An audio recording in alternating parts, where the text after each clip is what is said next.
iyo igeze muri metero igihumbi dutangira kuvuga yuko ari kilomita.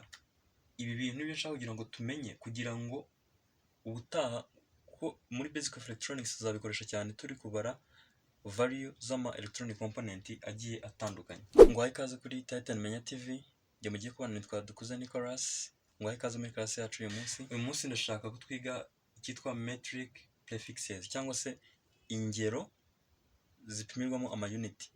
Ubundi unit ni ibintu tugenda twifashisha, urugero nk'iyo turi gupima uburebure murabizi dukoresha metero, twapima ibishyika dukoresha litro. Izo ngizo nizo twita international unit. Noneho tukagira ama classification tugenda tuzishyiramo bitewe n'ingano zigezeho.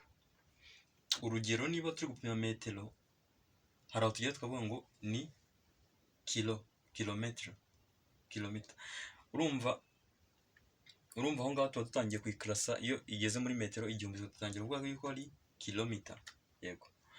Noneho ibi bintu nibyo nshaka kugira ngo tumenye, kugira ngo ubutaha ko muri basic of electronics tuzabikoresha cyane turi kubara value z'ama electronic component agiye atandukanye. Gusa hano ndagira ngo muri izi ziri positive ndagira ngo twige kugeza kuri iyi ngiyi tera. Muri izi negative ndagira ngo twige kugeza kuri iyi pico, kubera ko izi ngizi nizo tuzagenda dukenera cyane muri electronic. Nkuko mubibona hano hagiye hariho izina ryayo, symbol yayo ndetse na multiplier. Izi multiplier ikintu zo zimaze ni ukugira ngo ikwereke ngo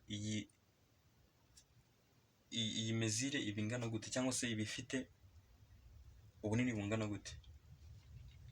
Iyo tuvuze ngo ni 10 power 1, ubwo ni rimwe twongeyeho 0 imwe, ubwo iyi ngiyi deka iba ari 10.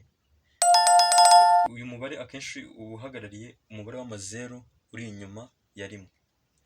Ubwo deka iba ari rimwe na 0 inyuma ya rimwe. Tukagira hecto igira symbol ya h, ikagira multiplier ya 10 power 2, ubwo ni rimwe n'amazero abiri, ubwo ni ijana iyi ngiyi. Tukagira kilo igira symbol ya k, ikagira 10 power 3, ubwo ni rimwe n'amazero atatu, ubwo kilo ni igihumbi. Ari nabyo maze mbabwira nk'iyo turi kubara kilometero, ubwo iyo metero zabaye igihumbi tuvuga ko ari 1 kilometer. Tukaba tujya kuri mega igira symbol ya m, ikagira multiplier 10 power 6, ubwo bivuze ko hano kuri mega ho noneho twagize amazero atandatu inyuma y'umubare. Tukagira iyitwa giga igira symbol ya g, ikagira multiplier 10 power 9, ubwo bivuze ko iyi ngiyi noneho ni amazero atatu inyuma y'umubare. Anani amazero, iyi ngiyi bivuze ko ari amazero 9 inyuma ya rimwe.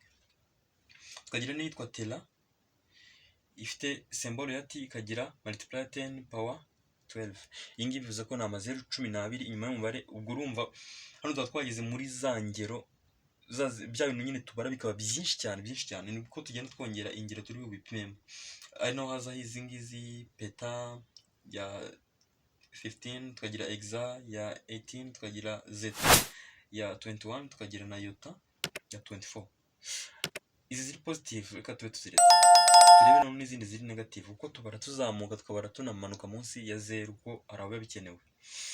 Munsi ya 0 dufite iya mbere yitwa des, niyo ibanza, ikagira symbol ya d, ikagira multiplier 10 power -1. Ubwo noneho hano ni 0 imbere ya rimwe, ubanza kwandika 0, ubwo ni 0.1.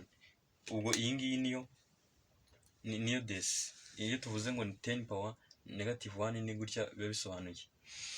Tukagira santi ikagira symbol ya c, ikagira multiplier 10 power -2, ubwo ni amazero abiri imbere ya rimwe. Tukagira iyitwa mili, ni kuri tubara iyo turi kubara metero tuvuga yuko ari milimita. Ikagira symbol ya m, ikagira na multiplier 10 power -3, ubwo ni amazero atatu imbere y'umubare. Tukagira n'ingi yitwa micro, iyo symbol yayo sinzi, iyi ngi ntago ari ubona kajya kumera nka u, kaba kameze gutya, kajya kumera nka u yo mu mukono. ni gutya kaba kameze. Noneho yo igira multiplier 10 power negative 6, ubwo urumva ni amazero 6 imbere y'umubare. Tukagira itwa nano. Nano ubundi iyo tuvuze nano uhita wumvamo ijambo ryo kuvugika nka 9, bihita binumvikana. Igira symbol ya n, ikagira multiplier 10 power negative 9. Tukagira pico igira symbol ya p na multiplier 10 power negative 12, ubwo yo iba ifite amazero 12 imbere y'umubare. Izi ngizi nizo mezire akenshi tugenda gukoresha kugeza hano no kugeza hano, nizo tugenda gukoresha. Ariko hano yongeraho n'izindi yitwa femto ya negative 15, tukagira ato ya negative 18, tukagira zepto ya negative 21, tukagira na yocto ya negative 24. Izi ngizi nizo ngero tuzajya dupimiramo amayuniti, by'umwihariko ay'ama electronic component, kuko aba agiye afite amavari runaka, tukavuga ati resistor ingana gutya, gutatu tuyishakira hano hantu tuyikarasa bitewe na capacity twabonye ifite. Ibi ngibi nicyo kintu bimaze, nagira ngo nabyo tubane tumenye ibyo ari byo kugira ngo nubibona bitazaguteza. Ndagushimiye twabanye muri iri somo ryacu ry'uyu munsi, nkushishikariza no kuzakurikira isomo ry'ubutaha. Wowe utarakoze subscribe, kanda subscribe ufungura akazogera kugira ngo video zacu z'ubutaha zizaze kugeraho uri uwa mbere, kandi ukore na share ku nshuti zawe kugira ngo mwese mubashe gusangira ubumenyi. Kanda like ujye no muri comment, wemere kubaza, wemere gutanga igitekerezo, inyunganizi, byose biremewe. Duhure muri video zacu z'ubutaha. Ciao.